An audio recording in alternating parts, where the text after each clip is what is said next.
Buckle up for some seismic shifts in the pharma industry. At a minimum, this deal signals a new digitally unified infrastructure for managing data, deploying field teams, and engaging with patients. Over 5 years, Takeda plans to shrink its field sales, medical affairs, and patient support functions by 35%, cutting costs and redirecting capital to R&D. To dig into the why, the how, and the potential ripple effects across big pharma, we've mapped out a 5-year outlook and conducted a quick SWOT analysis. Let's start with a high-level assessment before diving into the specifics. SWOT analysis: Takeda's strengths, global scale, bold digital transformation commitment, existing global footprint to leverage Salesforce capabilities. Weaknesses: migration risk, potential internal resistance to workforce reductions. Opportunities: efficiency gains, improved engagement, capital redeployment to R&D. Threats: disruption during transition, functional gaps versus Veeva, and now, Salesforce's SWOT: strengths, robust AI and data integration capabilities. Weaknesses: relatively limited pharma-specific experience versus Veeva. Opportunities: expand into a high-value vertical, significant cross-selling potential. Threats: execution failure, functional limitations handling specialized medical workflows. Now let's look at what this means for Takeda specifically over the next 5 years. Takeda's 5-year transformation outlook. In year 1, the company will start with pilot deployment, focusing on internal training and certification. The initial rollout will target around 5% of administrative roles for reduction through automation.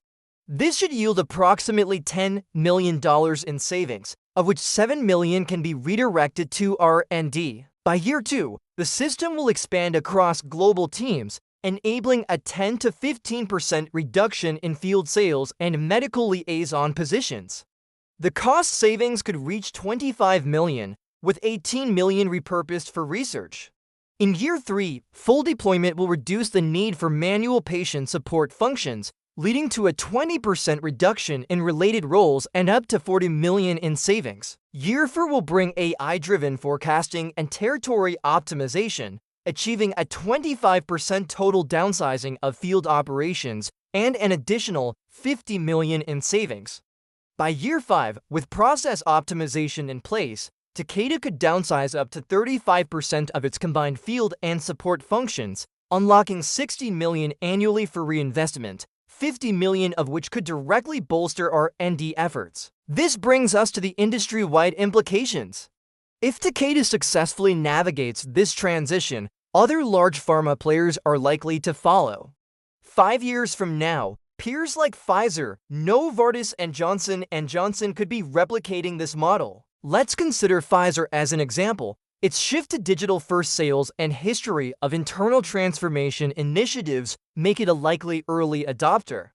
Novartis, already pursuing digital optimization through its Novartis Next initiative, is another high-probability adopter. And Johnson & Johnson, while more complex due to its diverse pharma, device, and consumer business lines, may pursue this route to unify data under one cloud platform. Assuming success for Takeda in year 2, Pfizer and Novartis could begin evaluating Salesforce as a strategic partner. By year 3, they may launch regional deployments, collectively saving an estimated $250 million across operations. In year 4, with broader adoption, including Johnson & Johnson, industry-wide operational savings could surpass $500 million. By year 5, with platform standardization, annual savings across the top for companies could exceed $1 billion, with over $600 million reinvested into R&D. From a function perspective, sales operations stand to benefit from real-time segmentation and CRM intelligence, potentially reducing field force headcount by up to 35%. Marketing departments could leverage AI-driven targeting capabilities, allowing for a 20 to 25% reduction in support staff and 10% improvement in ROI on campaigns. Medical affairs teams would be streamlined through unified scientific engagement platforms, resulting in a 25 to 30% reduction in MSL roles.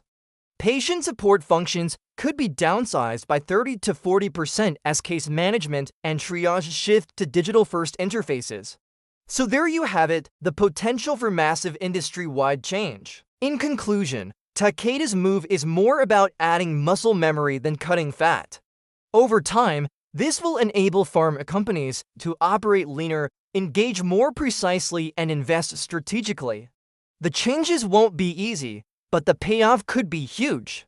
The entire industry is feeling pressure to operate differently, and Takeda is betting that this strategic shift will put it ahead of the pack. What do you think? Will other pharma giants follow suit?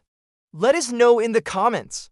We'd love to hear your thoughts. Thanks for watching.